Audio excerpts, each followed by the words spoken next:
রাষ্ট্রপতি জনাব শাহাবুদ্দিনের একটা ইন্টারভিউ ছাপা হয়েছে একটা জাতীয় দৈনিকে। দুটো কিস্তিতে তিনি অনেক কথা বলেছেন। খুব স্বাভাবিকভাবে এগুলো খুবই অ্যাট্রাকশন পেয়েছে, মানুষ পক্ষে বিপক্ষে নানান আলোচনা করছেন। কিন্তু একটা বিষয় আমি একটু ব্যাখ্যা করা প্রয়োজন বলে মনে করি, এর মধ্যে অনেকেই এই কথাগুলো বলেছেন।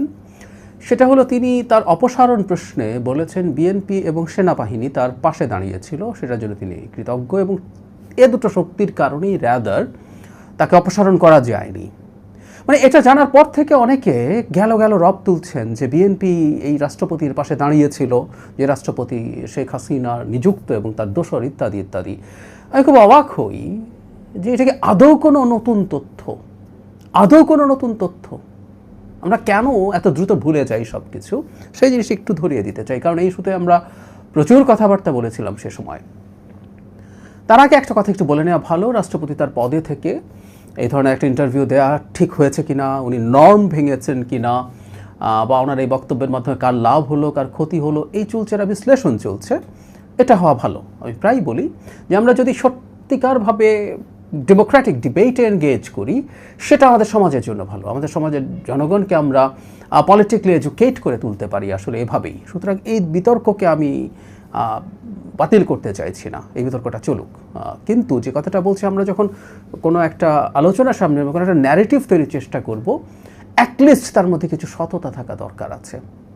আমরা সত্য তথ্য দিয়েই কারো না কারো বিরুদ্ধে ন্যারেটিভ তৈরি করতে পারি, কিন্তু আমরা সাম্প্রতিক সময়ে দেখছি মিথ্যার উপরে ভিত্তি করে ন্যারেটিভ তৈরির চেষ্টা হচ্ছে। যেমন বিএনপি রাষ্ট্রপতির পাশে দাঁড়িয়েছে হঠাৎ করে জনাব শাহাবুদ্দিনের ইন্টারভিউর পর জানা গেল।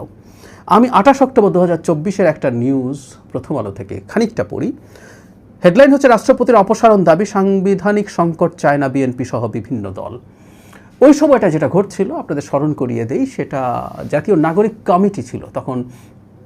নাগরিক পার্টি বা এনসিপি তৈরি হয়নি, রাদার এনআরআই পরে এনসিপি তৈরি করেছেন, আমরা সবাই জানি। তো তারা তখন রাষ্ট্রপতিকে অপসারণ করতে চাওয়া নিয়ে বিভিন্ন দলের সাথে বসছিলেন। বিএনপির সাথে বসেছিলেন, 12 দলীয় জোট, গণ অধিকার পরিষদ, সবার সাথে বসেছিলেন, জামায়াতে ইসলামী, ইসলামী আন্দোলন। এখানে একটা মজা আছে, আমি একটু পরে আসছি। তো এখানে বিএনপি এভাবে বলছে, শুরুর অংশটা বলছি, রাষ্ট্রপতি পদ থেকে মোহাম্মদ শাহাবুদ্দিনকে অপসারণের প্রশ্নে অন্যতম প্রধান দল বিএনপি আরও একবার শক্তভাবে তাদের অবস্থান জানিয়ে দিয়েছে।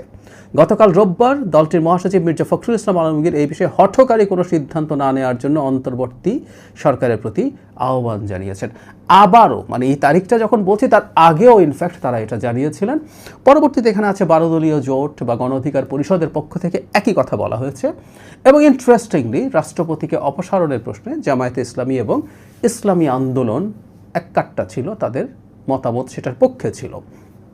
আমরা পরবর্তীতে নির্বাচনী জোটের ক্ষেত্রে দেখেছি তাদের এই চিন্তাটা প্রকাশিত হয়েছে, এবং যদিও ইসলামী আন্দোলন পরে সেখান থেকে সরে গেছে। যাই হোক, কয়েকটা কথা একটু বলে রাখা ভালো। সেটা হলো, আমরা ওই সময় আমি মনে করি বিএনপি, এবং এখানে এই রিপোর্টেই আছে যে রাষ্ট্রপতির প্রতি যে তাদের অনেক সহানুভূতি আছে, ব্যাপারগুলো মোটেও এরকম নয়। রাদার দেশে একটা সাংবিধানিক সংকট যাতে তৈরি না হয়, দেশ যাতে গণ অভ্যুত্থান পরবর্তী সময় কোনো ভঙ্গুর বা অস্থিতিশীল অবস্থা তৈরি না হয়, সেই কারণেই তারা সেটা চেয়েছেন।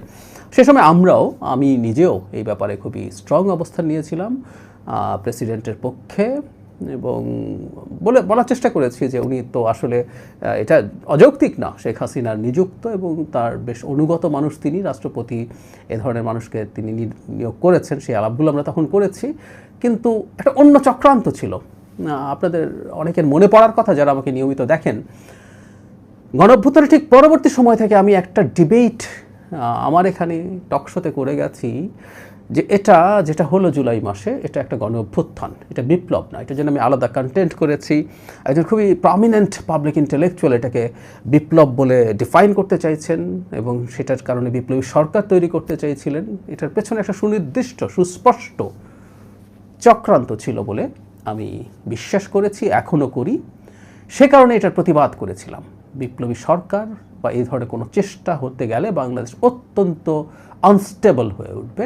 সে কারণে বলেছিলাম এটা আসলে আদতে একটা গণ অভ্যুত্থান। এই রাষ্ট্রপতি যখন এটা প্রাথমিকভাবে ব্যর্থ হলো, তখন এই রাষ্ট্রপতি অপসারণ করো, সেনাপ্রধানের বিরুদ্ধে কথাবার্তা বলা হয়েছে, এগুলো করে ইভেন সেকেন্ড রিপাবলিক আমাদের নিশ্চয়ই মনে আছে, এর কিছুদিন পরই এরপর 31 ডিসেম্বর ঘোষণা করা হয়েছিল নতুন সংবিধান এবং সেকেন্ড রিপাবলিক ঘোষণা করা হবে ইত্যাদি ইত্যাদি। এই প্রত্যেকটা এটার পার্ট ছিল। এগুলো করার মাধ্যমে এই দেশকে অস্থিতিশীল করে তোলা এবং অলমোস্ট আনলিমিটেড টাইমের জন্য একটা সরকার, সকল বিপ্লবী সরকার করে এই দেশের ক্ষমতাকে কুক্ষিগত করে রাখা হবে। তাতে দেশ বা জনগণের ভাগ্য শিকায় উঠলো, তাতে কারো কিছু আসে যায় না। সেই পরিকল্পনার বিরুদ্ধে দাঁড়িয়েছিল এবং এই দাঁড়ানোতে খুবই বিখ্যাত একজন ইনফ্লুয়েন্সার এই যা ঘটলো জুলাইতে সেটাকে বিপ্লব হতে না দেওয়ার জন্য আমাকে একাধিকবার ব্লেম করেছেন। সেটা মাথা পেতে নিয়েই বলছি, আমি সঠিক কথাটাই বলেছিলাম এবং আজকে যে স্থিতিশীল বাংলাদেশ তৈরি হয়েছে এবং সেটার পক্ষে এগিয়ে যাচ্ছে, সেটার জন্য আমাদের এই অ্যাক্টিভিজম বা দল হিসাবে বিএনপি যে স্ট্যান্স নিয়েছিল সমালোচিত হয়েছিল, কিন্তু সে স্ট্যান্সটা সঠিক ছিল।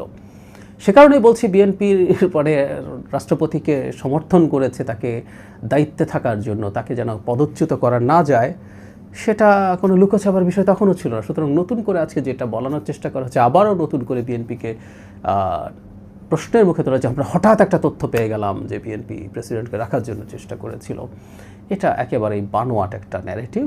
আমরা এই চেষ্টাটা অ্যাটলিস্ট করি যে সত্য তথ্য দিয়ে ন্যারেটিভের চেষ্টা করি, সেটা ভালো। দল হিসেবে বা সরকার, বিএনপি এখন সরকারে আছে, সরকারে থাকার ফলে চাইলেও সব সমস্যা এড়ানো যায় না, প্রচুর সমস্যা থেকেই যায়, তৈরি হয়। অনেক কিছু নিয়েই বিএনপির বিরোধিতা করা যাবে, বিএনপির বিরুদ্ধে ন্যারেটিভ তৈরি করা যাবে, কিন্তু ডাহা মিথ্যা কথা দিয়ে তৈরি করা যায় না তা বলছি না।